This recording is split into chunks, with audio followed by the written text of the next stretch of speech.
I was 16 during my junior year of high school. Each school day had 9 class periods. Fifth period was lunch, followed immediately by my astronomy class. That astronomy class took place in one of the 2 basement rooms at the school. My high school was huge. It had 3 floors. Yet even that wasn't enough space for all the courses offered. So the school added 2 classrooms in the basement. It was genuinely eerie down there when no one else was present. The area had once been used for custodial storage. Still, it was renovated to look more like a standard corridor. The only issue, no intercoms or speakers existed in the basement back then. Because of that, no classes were scheduled there during first period for the morning announcements. Everyone called that small basement section the chamber. Students always tried to sign up for classes down there because it was air-conditioned and the courses were usually simpler. Plus, it had its own restroom. We had a quiz in astronomy that day. Normally, I finished first since I found the subject simple. After turning in my quiz, I texted my friend in the other basement room to meet me in the restroom because I was bored. He replied okay. I left the classroom and walked down the short hallway to the restroom. A few seconds later, the door opened and my friend JJ came in. We messed around joking for a bit until JJ checked his phone and said someone messaged him that the school was entering lockdown. We both looked at each other with the same smirks. Either of our teachers had seen us leave. That meant we could roam the building freely during the lockdown. We decided to sneak upstairs and peek around the corridors just for kicks. The worst outcome would be explaining that we couldn't hear the announcements from the basement rooms.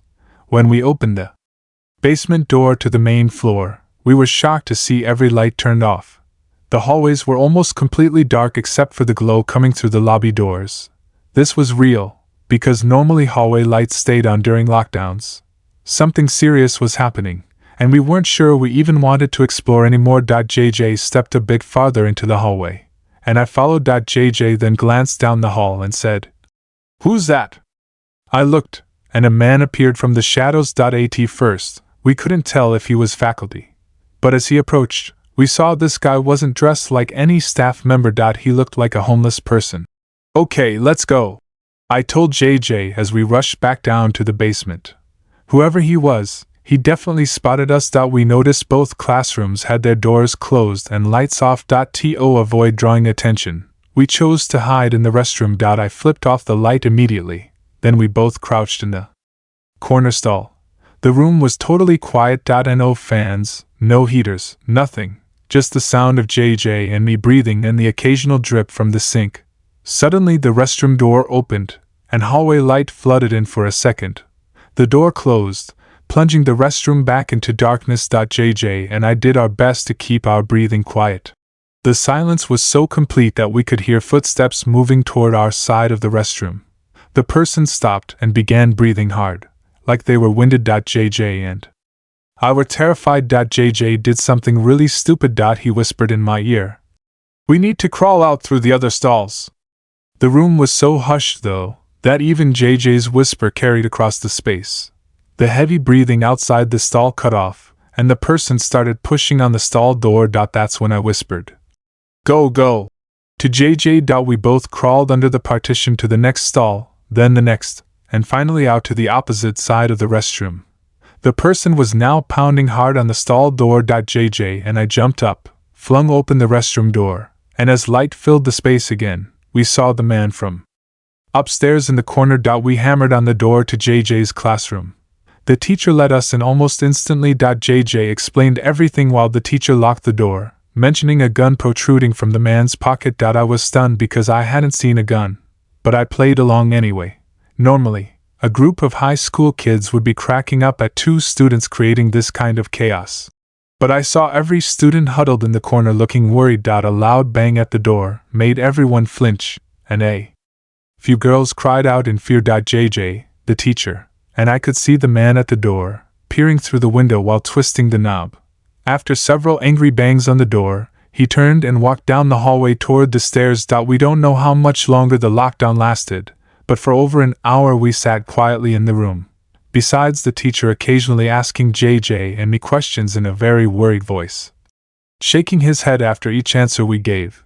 Eventually, someone from upstairs phoned the teacher, and he directed all of us to line up single file, walk up the stairs, and exit the building, where police were waiting. JJ and I did our best describing the man to the officers, and the dean. One of the officers patted me on the back, and we were sent home. After this event, the school added cameras everywhere and increased the security budget. The incident never made the news, so we never learned if police caught the guy. I'm certain that man intended to kill us right there in that restroom stall. I'm a retired New Jersey police officer. During my 20 years on the force, the most unsettling call I ever got was for a school lockdown at a nearby middle school, whose name I'll omit for legal reasons. It occurred on a stormy, overcast day. My unit number was dispatched over the radio to respond to a lockdown after a suspicious man was seen exiting a white van parked behind the school and entering the rear door near the boys' locker room. I arrived at the back parking lot next to the white van. No one was inside, and all doors and the trunk were locked. I opened the red rear door that led into the gym hallway beside the locker rooms. The main lights were off, leaving the entire interior dark. I drew the flashlight from my belt and used it to move through the corridors. I reached the school lobby, where a woman stepped out from the front office and quietly told me to check the boys' locker room but to stay cautious because the suspect might be armed. I radioed for backup and was told units were already en route. I returned to the hallway I'd entered through and located the boys' locker room right beside the exit. I eased the door open very quietly. There were no windows in the space, so it was pitch black. Only my flashlight provided illumination. A steady hum came from a ceiling vent blowing air. But even over that, I heard faint scraping sounds or small taps on locker doors from the far side. Protocol required me to announce my presence as an officer. But honestly, I was too frightened.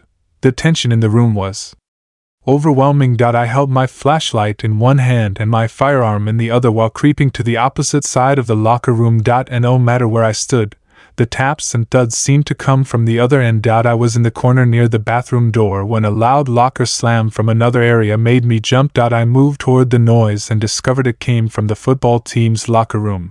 There was no door separating the main locker room from the football one. The lockers here were also 3 times larger. I finally gathered the courage to shout, "Police!"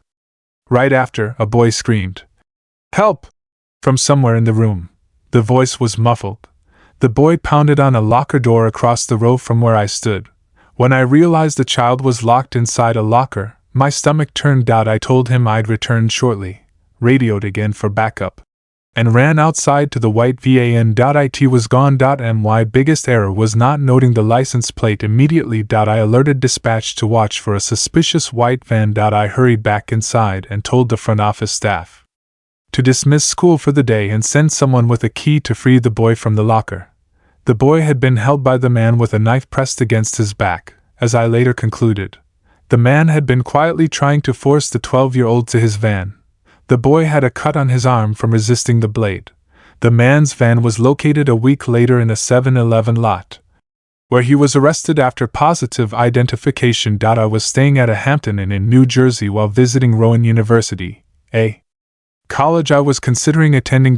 My family couldn't join me, so I was alone. After attending campus tours, I went to get a bite to eat at a nearby restaurant and then went back to the hotel at around 8 p.m., planning on going back to campus again the next day.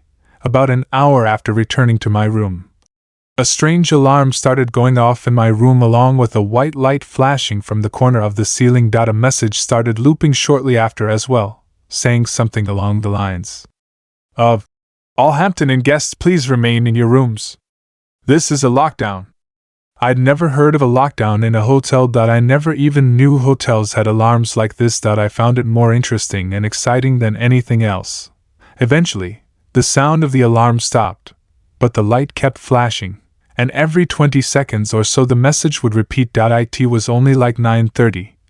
So I turned on the TV just as background noise while I started changing clothes and brushing my teeth. I shut the lights when I was done and hopped under the covers. I watched TV for half an hour before shutting it off.